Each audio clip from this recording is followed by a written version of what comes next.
Assalamualaikum warahmatullahi wabarakatuh. Alhamdulillah, alhamdulillahilladzi bi ni'matihi tatimmus shalihat. Ashhadu an la ilaha illallah al-malikul haqqul mubin wa ashhadu anna Muhammadar Rasulullah shadiqul wa'dil amin. Allahumma salli ala mab'uthi rahmatan lil alamin Sayyidina Muhammad khatimul anbiya wal mursalin wa ala alihi wa sahbihi ajma'in.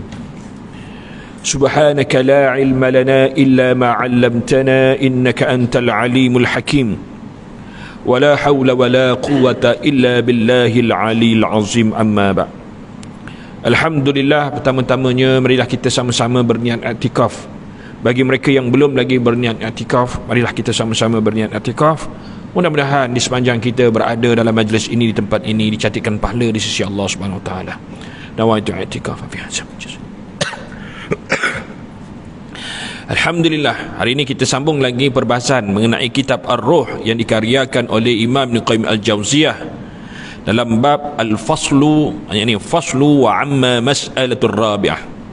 Dalam persoalan, masalah ni maksudnya persoalan, perkara yang dipersoalkan, yakni persoalan yang keempat. Wahya anna ruha hal tamutu am mautu lil badani wahdah.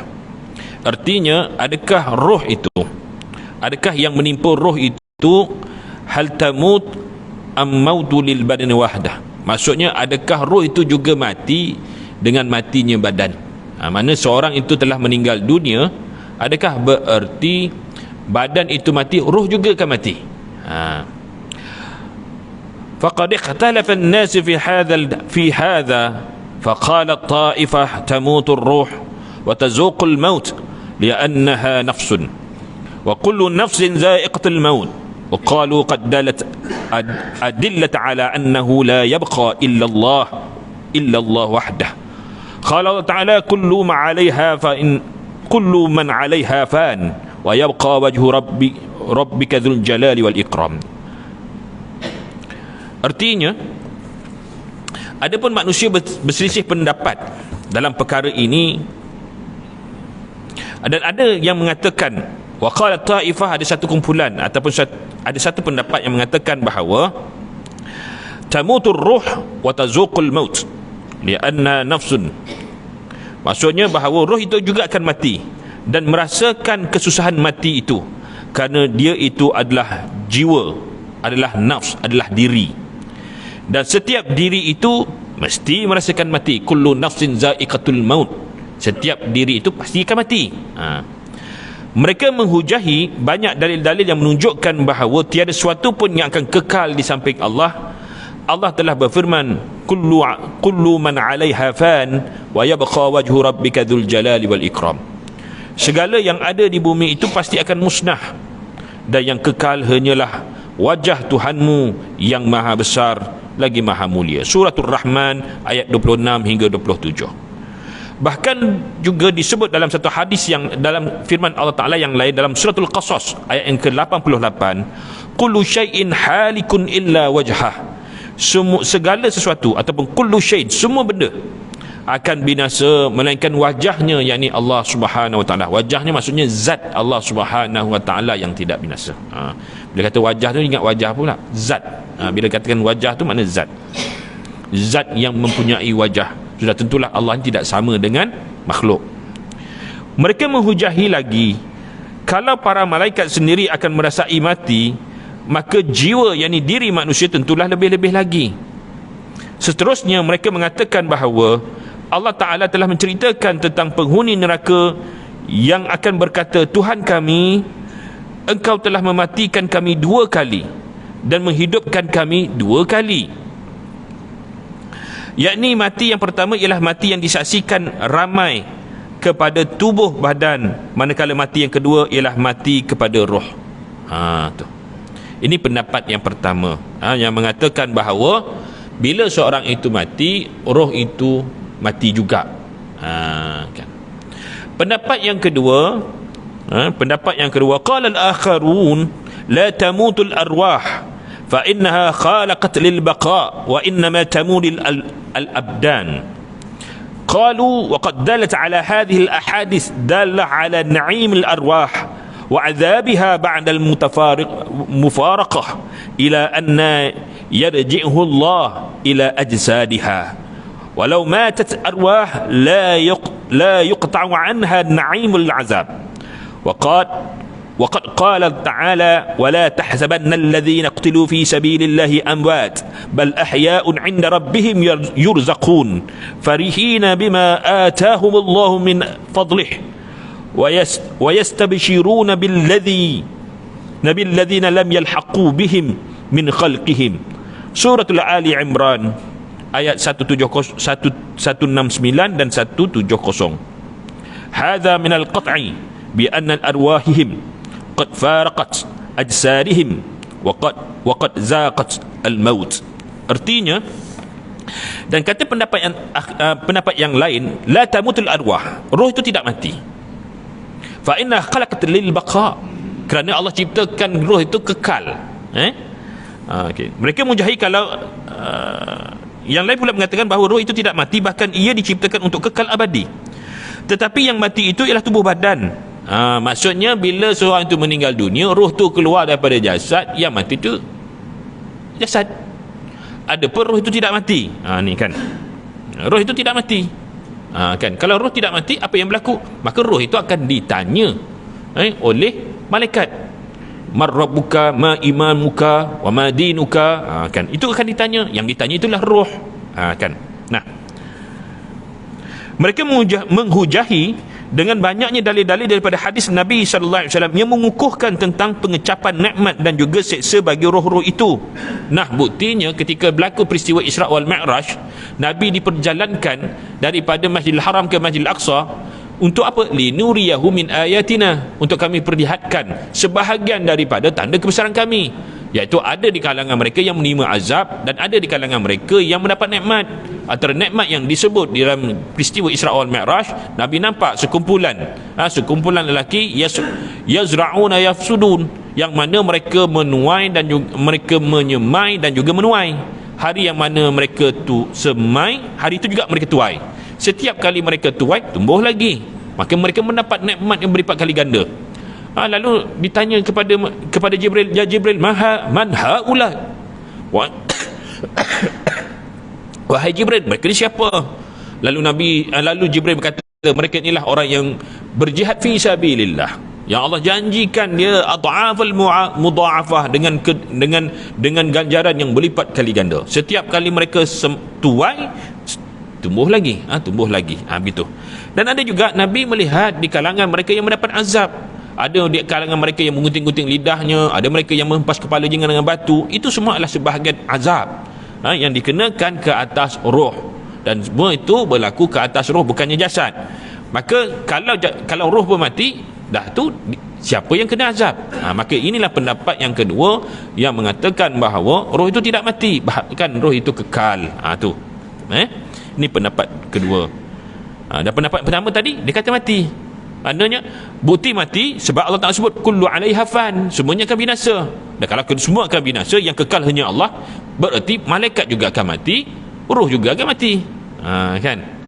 Dah, macam mana adakah kedua ini bertentangan? Ini nantinya kita akan jelaskan. Kan? Okey. Andai kata roh itu juga turut mati, kata pendapat yang kedua, roh itu tidak mati, kan, mereka mendapat azab. Okey, kan, mereka kata sesudah terpisah daripada badan, sehinggalah Allah mengembalikannya kepada jasad-jasad mereka semula. Andai kata roh-roh itu turut mati, nescaya akan terputuslah daripada segala nikmat dan kesiksaan yang dijanjikan Allah. Firman Allah Ta'ala, wala tahsabanna alladhina qutilu fi sabilillahi amwat bal ahya'un 'inda rabbihim yurzaqun farihina bima atahumullahu min fadlih wa yastabshiruna billadhina lam yalhaqu bihim min khalfihim. Surah Ali Imran ayat 69, 169 dan 170. Artinya, janganlah kamu menganggap bahawa orang-orang yang terbunuh pada jalan Allah itu sudah mati. Bahkan mereka itu hidup mendapat rezeki dari Tuhan mereka. Mereka bergembira dengan kurniaan yang diberikan Allah kepada mereka, dan mereka sentiasa mengalu-alukan orang yang masih tinggal di belakang mereka.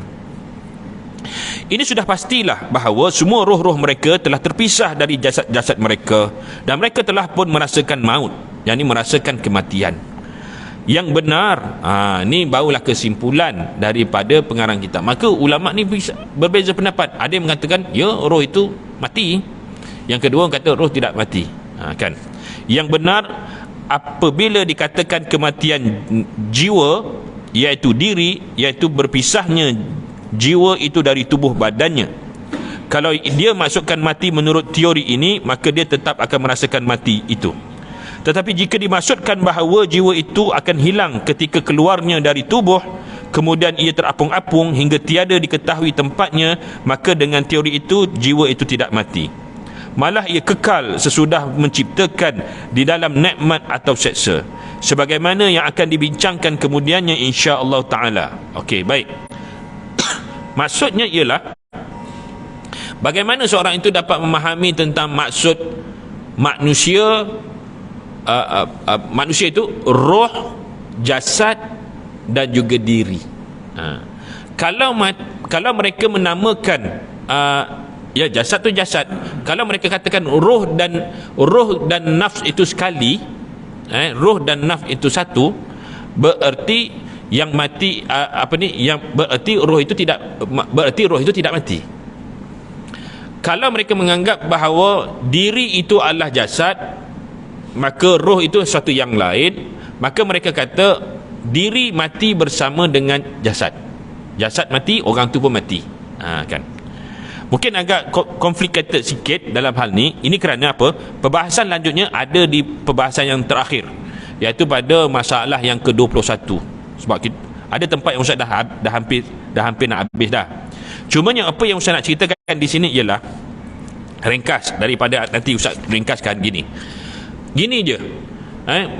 Ulama terbagi pada dua. Satu yang mengatakan bahawa seorang itu mati, roh juga ikut mati, berasaskan pada firman Allah Ta'ala, kullu alaiha fan, semuanya akan binasa, dan yang akan kekal ialah zat Allah Ta'ala. Pendapat yang kedua, dia kata roh tidak mati.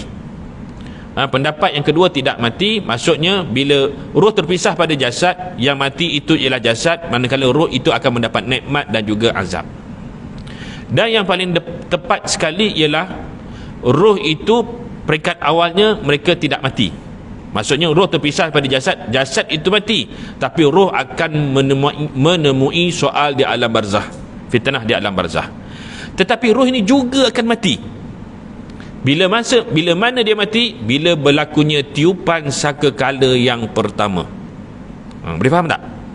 Okey, maksudnya bila seorang tu meninggal, roh tu keluar daripada jasad, roh akan masuk ke alam roh, mana jasad akan ditanam di dalam tanah. Lalu roh ini pergi ke mana?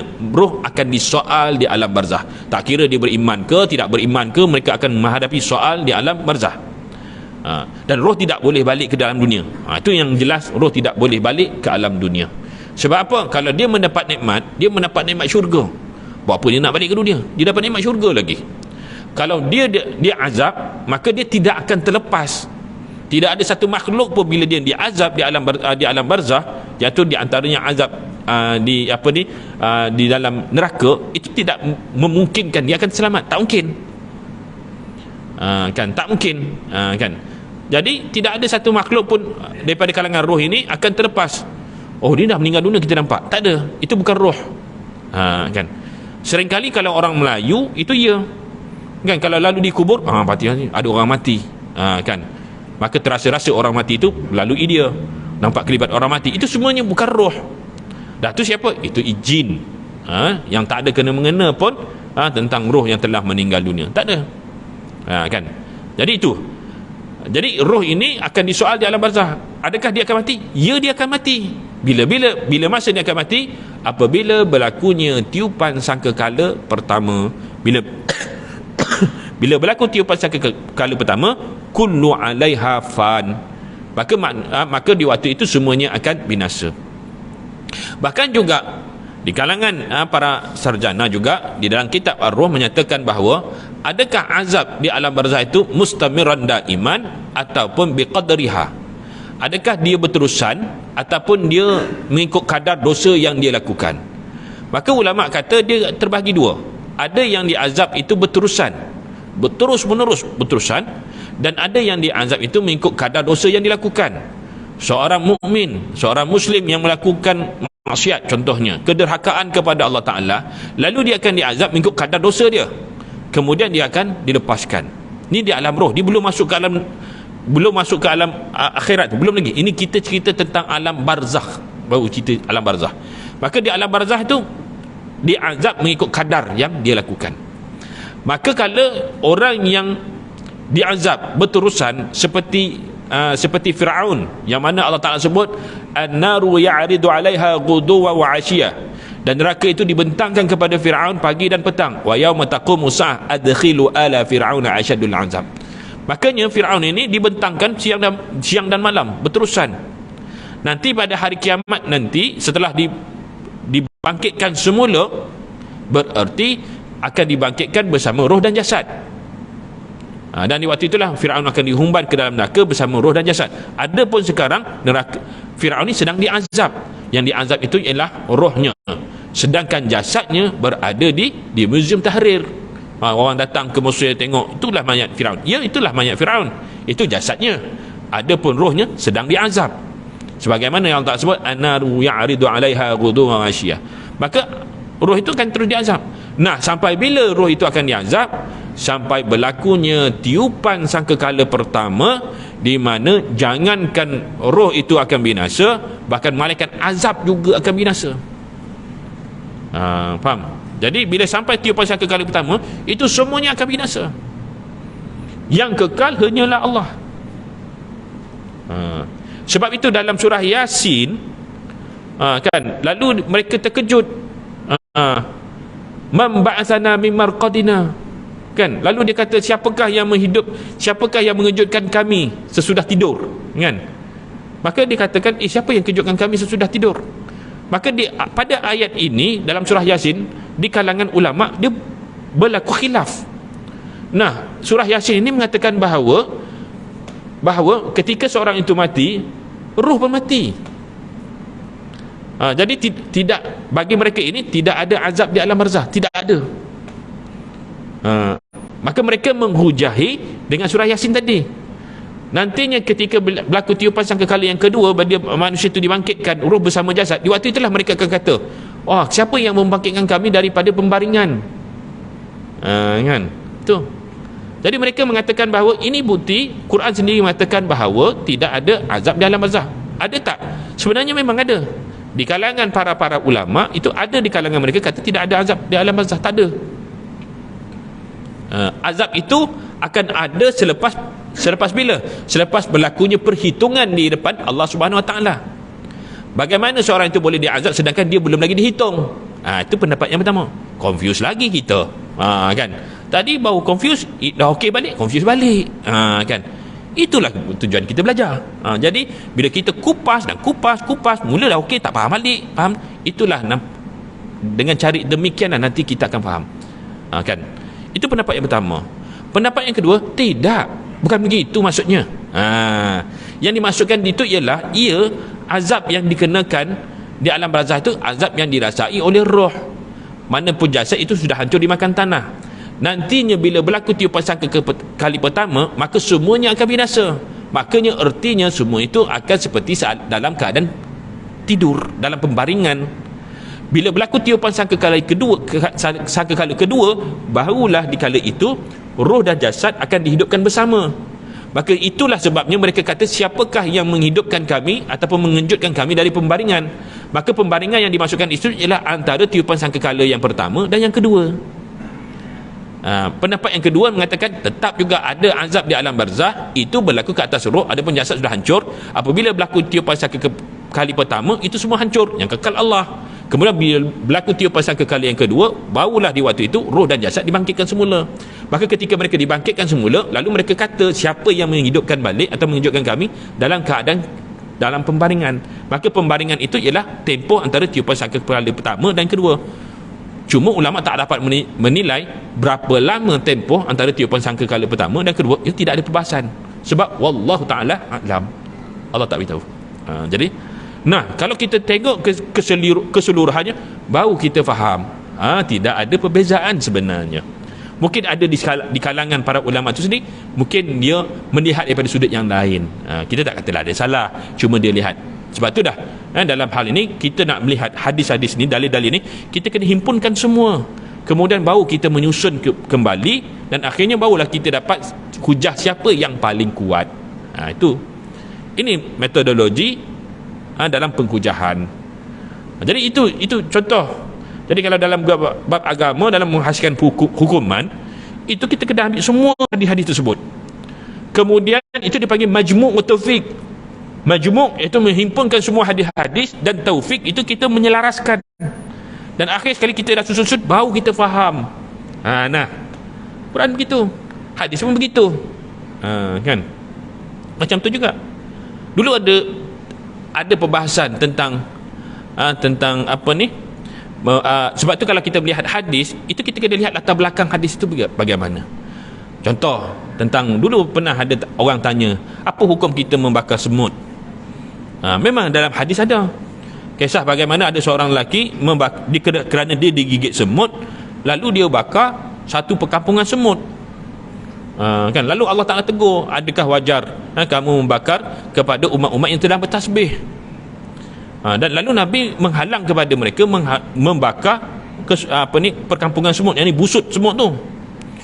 Lalu mereka mengatakan bahawa, kenapa Nabi larang? Adakah kita tak boleh bakar semut? Macam mana kalau kerengga tu kerengga yang berbisa? Kan, ada nantinya kalau ada kerengga yang membunuh tu bagaimana pula? Kan. Nah, adakah sebenarnya kita boleh bunuh tapi tak boleh bakar? Atau bagaimana? Kan, ada yang mengatakan bahawa kita tak boleh bunuh semut dengan cara membakar. Spray boleh, yang penting dia mati. Tu. Ada yang katakan kalau kita bakar pun semut tu tak mati. Itu ada pendapat lagi. Dan ada yang pula melihat bahawa yang Nabi larang bakar itu bukan pada semut yang seekor gigit, yang gigit dia tu, bukan. Kita pun kalau semut gigit, kita tengnya sampai mati dah. Kan? Kita ganggu, tengnya dah mati dekat situ. Kan? Kalau tak boleh, maka tak boleh lah kita tanya semut tadi. Berapa banyak semut dah mati dah kat jari kita? Banyak lah. Kan? Yang kita pijak tu satu hal lagi kan. Mungkin tuan-tuan tak banyak lah, Ustaz lagi banyak. Kan? Kalau nak kata itu, berdosa banyak lah Ustaz. Kerana tak boleh tadi, tak. Kan? Jadi yang Nabi larang tu ialah yang kena gigit tu, yang menggigit dia seekor, yang dia pergi bakar tu satu kampung semut, dan satu busut semut.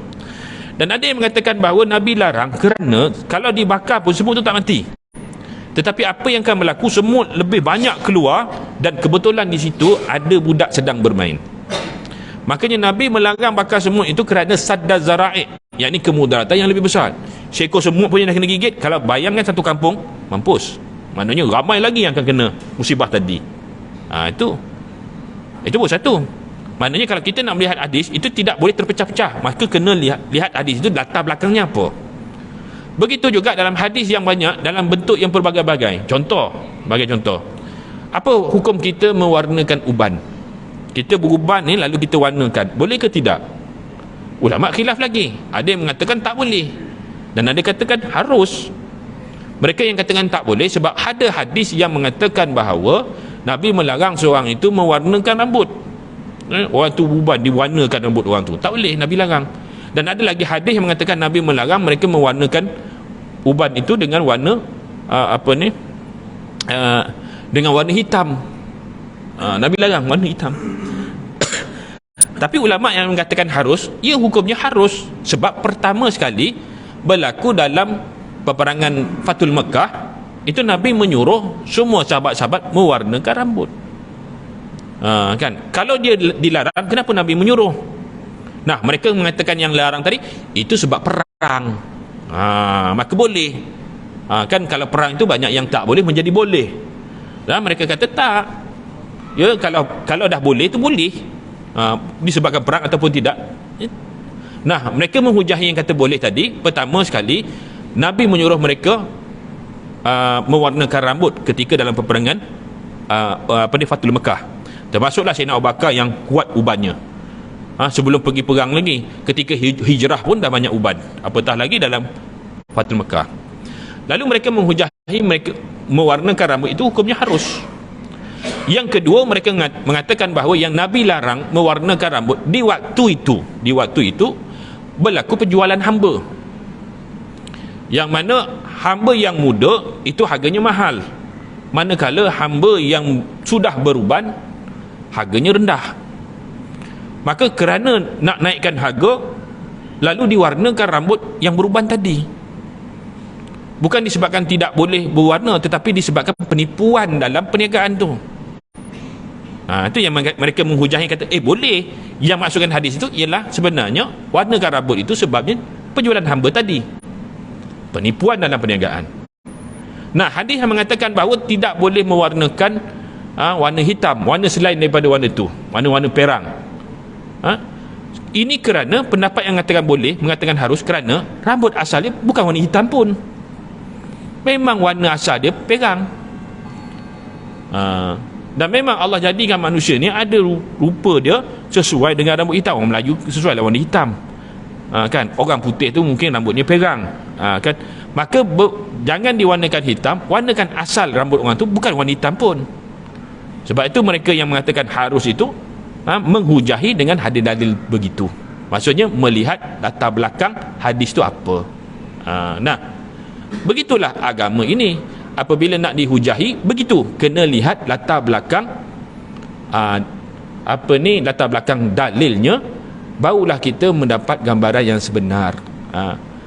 Jadi terpulang pada kita, kita nak pilih yang mana, nak pilih yang pendapat yang mengatakan harus ataupun yang mereka yang melarang. Pokoknya bila kita membuat suatu keputusan itu, kita sudah melihat hujah-hujahnya. Agama ini berdiri di atas hujah. Itu begitu juga dengan penentuan malam Lailatul Qadar. Malam Lailatul Qadar pun begitu juga, dalilnya lagi banyak. Bilakah berlakunya malam peristiwa Lailatul Qadar? Ada yang mengatakan ianya berlaku salah satu malam daripada malam bulan Ramadan, terutamanya di 10 malam akhir. Dan ianya kena melihat pula asal makna Lailatul Qadar itu. Lailatul Qadar artinya malam yang ditentukan oleh Allah Subhanahu Wa Taala, yang mana dia lebih baik daripada 1000 bulan.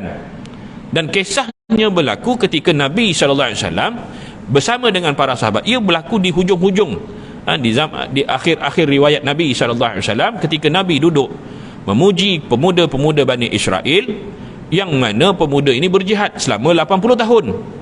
Ada yang mengatakan pemuda yang dimasukkan oleh Nabi SAW itu Yusha' bin Nun. Ada juga Nabi Sam'un. Nabi Sam'un ni ialah Nabi yang Allah Ta'ala ceritakan dalam surah Al-Baqarah, kisah bagaimana Bani Israel datang bertemu dengan Nabi Sam'un agar melantik di kalangan mereka ni seorang pemimpin. Lalu Allah Ta'ala ceritakan, Allah wahyukan kepada Nabi Sam'un bahawa Allah telah memilih Talut untuk memerangi Jalut. Itu Nabi Sam'un tu. Nabi Sam'un maksudlah tua dah, kan. Yang ada kata mengatakan Yusha' bin Nun. Yusha' bin Nun ni ialah pemuda, sejak muda lagi dia telah mengikut Nabi Musa AS, bertemu dengan Khidir yang dikisahkan dalam surah Al-Kahfi. Kemudian ketika Nabi Musa ni wafat, dialah yang meneruskan perjuangan jihad yang dimulakan oleh Nabi Musa AS. Maknanya pokoknya tak kisahlah, tapi pokoknya ceritanya Nabi memuji pemuda Bani Israel yang berjihad sejak daripada muda sampai ke tua. Tiba-tiba datang malaikat Jibril, datang dengan membawa suratul Qadar. Inna anzalnahu fi lailatul qadar. Sesungguhnya kami turunkan Al-Quran itu pada malam Qadar. Maka malam Qadar itu apa yang dimasukkan? Ialah malam yang mana Allah Ta'ala turunkan Al-Quran serentak Allah melantik Nabi sebagai Rasul. Iaitu ketika mula-mula Nabi berada di Gua Hira yang didatangi oleh malaikat Jibril. Itu malamnya, iaitu pada bulan Ramadan. Dan Nabi tak ingat, sebab di waktu itu Nabi cuma bermalam saja, daripada satu malam ke satu malam. Tiba-tiba datang malaikat Jibril. Jadi di waktu itu Nabi kata, ya sudah, kalau begitu kita cari saja. Maka Nabi mengarah kepada sahabat, malam itu beriktikaf untuk mencari malam, dan ianya berlaku di pertengahan malam. Itu ketika itu di pertengahan malam, di pertengahan malam bulan Ramadan. Jadi ketika itu bila mereka beriktikaf di dalam masjid Nabi SAW, di waktu itu ramai di kalangan para sahabat bermimpi. bermimpi bahawa mereka ini sedang mendirikan solat bersama Nabi di belakang Nabi. Di waktu itu Madinah didatangi hujan yang lebat, sehingga di akhir solat tersebut mereka melihat Nabi ketika memberi salam, berbekas di dahi Nabi itu kesan sujud. Jadi lalu apabila mereka terjaga, mereka lantas pergi jumpa Nabi. Mereka terjaga, mereka jumpa Nabi, bukan seorang tapi ramai, mimpi yang sama. Lalu Nabi faham bahawa ia tidak berlaku pada malam tersebut, malam yang mana mereka beriktikaf. Dan Nabi maklumkan bahawa ianya berlaku di 10 malam akhir. Lalu Nabi kata, ya balik, dah balik, nanti 10 malam akhir nanti kita datang balik. Jadi bila datangnya 10 malam akhir, sejak itulah mulalah mereka mengikat kain mereka, wasyiddad mizari, dan mengikat kain. Kerana apa? Untuk menunjukkan bahawa mereka tidak akan mencampuri isteri mereka. Wala tubashiruhunna antum aqifuna fil masajid. Jangan kamu mencampuri isteri ketika kamu sudah pun berniat i'tikaf di masjid. Maka bermula 10 malam terakhir itu mereka ni bersungguh-sungguh. Lalu ketika itu datang pula di kalangan sahabat, tidak semua mereka berkesempatan.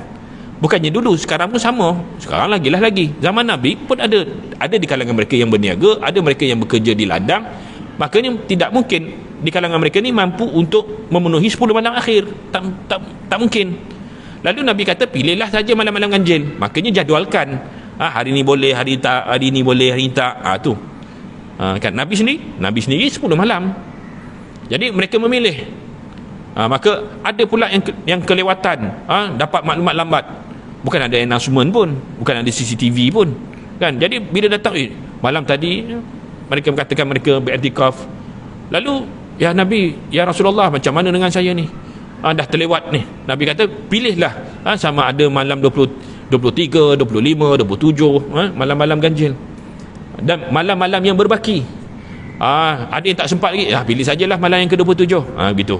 Jadi setelah itu berlalulah masa demi masa, sehinggalah ketika mereka mendirikan solat subuh beramai-ramai, peristiwa yang mereka mimpikan itu berlaku pada waktu itu. Dan bila berlaku di waktu itu, maka dan mereka mengetahui bahawa malam tadi ialah malam Lailatul Qadar. Ya, habis kisah tersebut. Tak lama tu Nabi pun meninggal dunia, dan di waktu itu digantikan oleh Sayyidina Abu Bakar. Di waktu itu Sayyidina Abu Bakar berdepan dengan konflik murtad, enggan bayar zakat, dan Nabi palsu. Kemudian pula naik pula Sayyidina Umar meluaskan empire. Dan sehinggalah satu zaman di mana mereka sudah kembali tenang. Mereka teringat satu ketika dahulu mereka rasa sangat seronok ketika beribadah di bulan Ramadan, iaitu mencari malam Lailatul Qadar. Nah, ramai di kalangan sahabat sudah terkorban.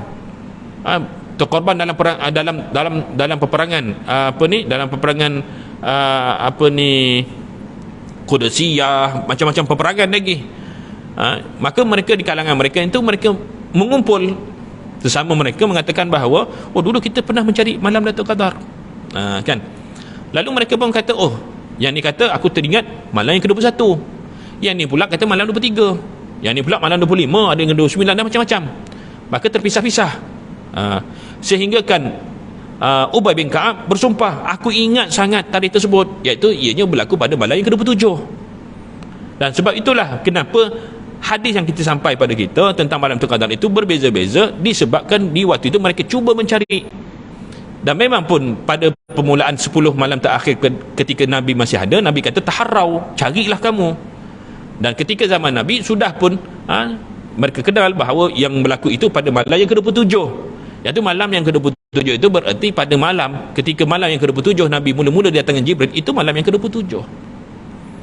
Nah, inilah kaedah yang disebut majmu' wa taufiq, iaitu menghimpunkan semua hadis-hadis yang ada lalu diselaraskan. Bila diselaraskan, baru di kalangan mereka ni menghujahi bahawa pendapat yang kata malam yang ke-27 itu lebih kuat. Itu kaedah. Dia panggil menghimpunkan semua semua nas-nas yang ada, kemudian diselaraskan, lalu dilihat kepada kesimpulan.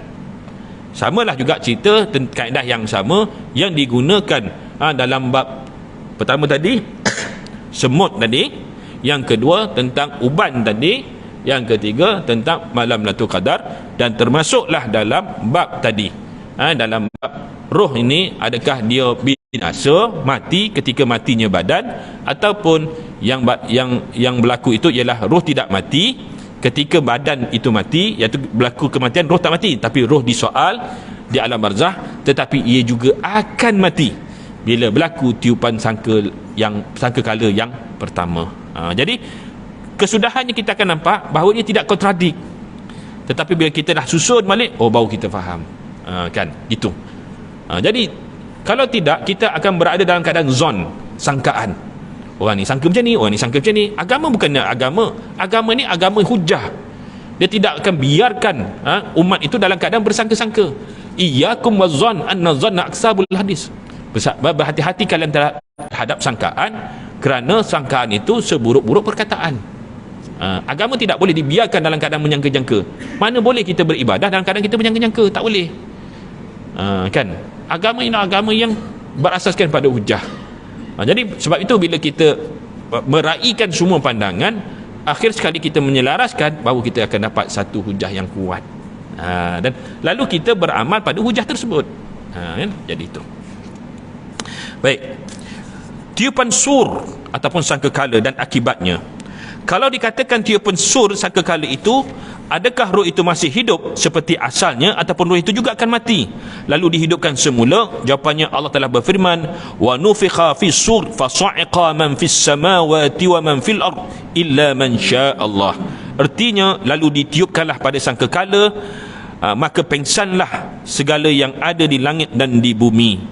Semuanya akan pengsan. Kullu 'alaiha fan. Maka yang dimaksudkan binasanya roh itu ialah bila mana berlakunya tiupan sangkakala yang pertama. Illa ma syaa Allah, melainkan apa yang Allah Taala hendak dia kekal, dia tak mati. Ada tak? Ada kalau Allah nak. Kan. Baik. Kata pengarang kitab Ibn Qayyim Al-Jauziyah, Allah Ta'ala telah mengecualikan setengah orang yang ada di langit, yakni setengah makhluk yang ada di langit dan di bumi dalam keadaan pengsan. Ada yang mengatakan, di sini pun berlaku khilaf lagi di kalangan ulama. Ada yang mengatakan mereka itu adalah para syuhada, dan ini adalah kaul daripada Abu Hurairah, Ibnu Abbas dan Sa'id bin Jubair. Artinya apa? Roh-roh para syuhada ini Allah Ta'ala masukkan dia ke dalam syurga. Bila berlakunya tiupan sangkakala, semua alam ini binasa, melainkan syurga dan neraka, dia tak hancur.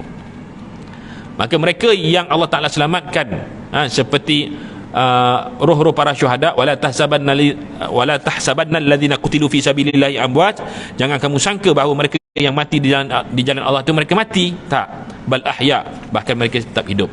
Ini pendapat daripada Abu Hurairah, Ibnu Abbas, Sa'id dan Jubair. Ini bukan muktamad, ini bukan jawapan yang paling betul. Tak, ini hanya pendapat. Kan?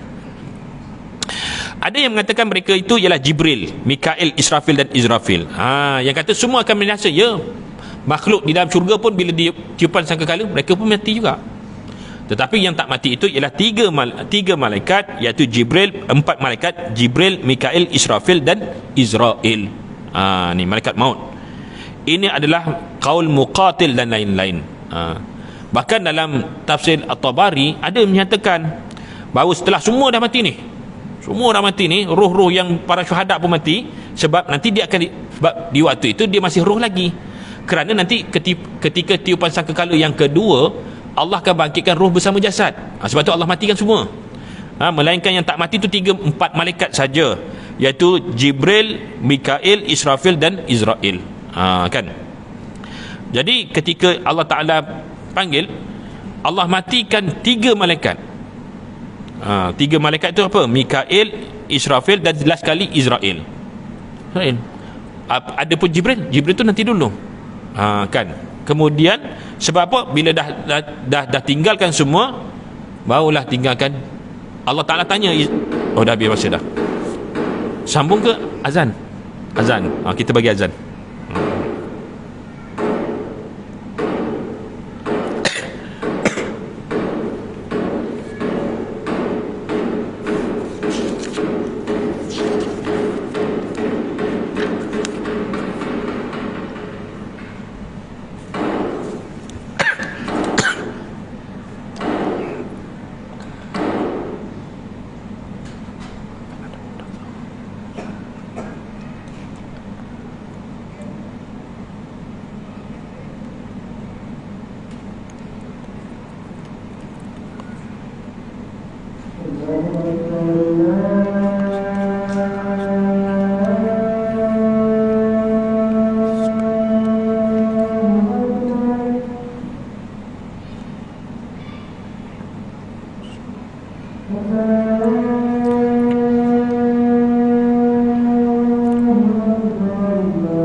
لا إله إلا الله محمد رسول الله صلى الله عليه وسلم اللهم رب هذه الدعوة التامة الصلاة القائمة آتي سيدنا محمدا الوسيلة والفضيلة والشرف والدرجة العالية الرفيعة وبعثه اللهم مقاما محمودا الذي وعدته إنك لا تخلف الميعاد. Baik, Ustaz nak bahaskan sikit saja iaitu pada ayat surah Az-Zumar ayat 68, iaitu firman Allah Ta'ala wa nufikha fis sur fa sa'iqa man fis samawati wa man fil ard illa man syaa Allah, iaitu lalu ditiupkanlah sangkakala, yakni sangkakala yang pertama, fa sa'iqa, maka semuanya akan pingsan, baik yang ada di langit dan juga di bumi, illa man syaa Allah, melainkan orang yang Allah izinkan dia tidak pingsan ataupun dia tidak binasa. Itu je yang kita nak bahaskan.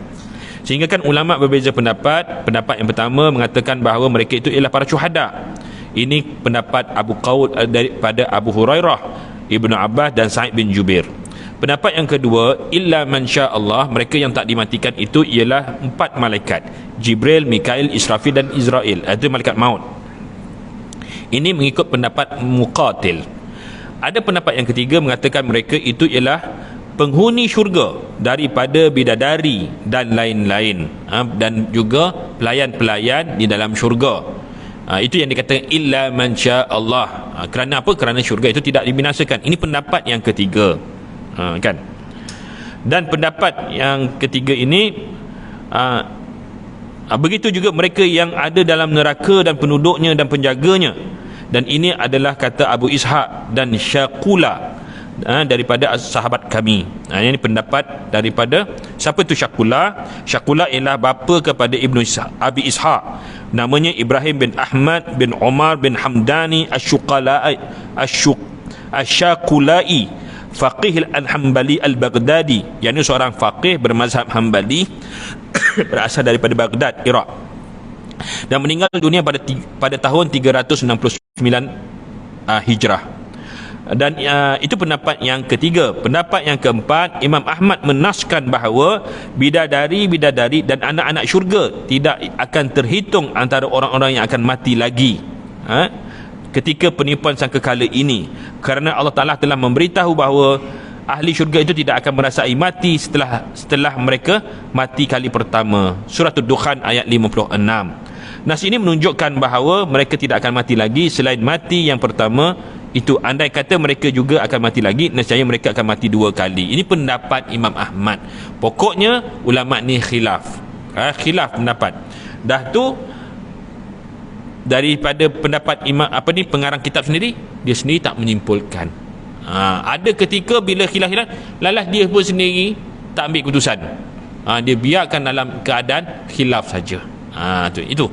Jadi kalau kita mengkaji, ada ketika kita akan dapati khilaf tu akhirnya ada kesimpulan daripada pengarang kitab, dan ada juga kadang-kadang dia tinggalkan khilaf itu sekadar khilaf. Kan. Jadi ustaz sendiri macam mana? Dah, pengarang sendiri meninggalkan khilaf, kita pun khilaf sajalah. Kan jatuh. Jadi illa man sya Allah, melainkan orang yang orang yang Allah izinkan tidak akan binasa. Adakah berlaku? Ya, sebagian ulama berbeza pendapat, kata ada juga di kalangan makhluk Allah Ta'ala ni tidak binasa. Kan ada. Jadi itu saja yang saya nak bahaskan pada hari ini. Sebenarnya pembahasan ni panjang lagi. Ni panjang lagi, pukul 10 pun belum tentu habis. Tapi oleh kerana Ustaz nak balik cepat, itu saja alasan Ustaz yang ada. Jadi kita habiskan sini saja. Itu saja. Yang baik datang daripada, ya, ada nak tanya? Masya-Allah.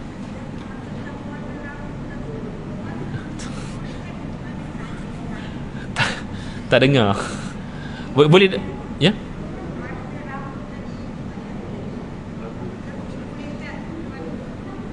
Apa dia?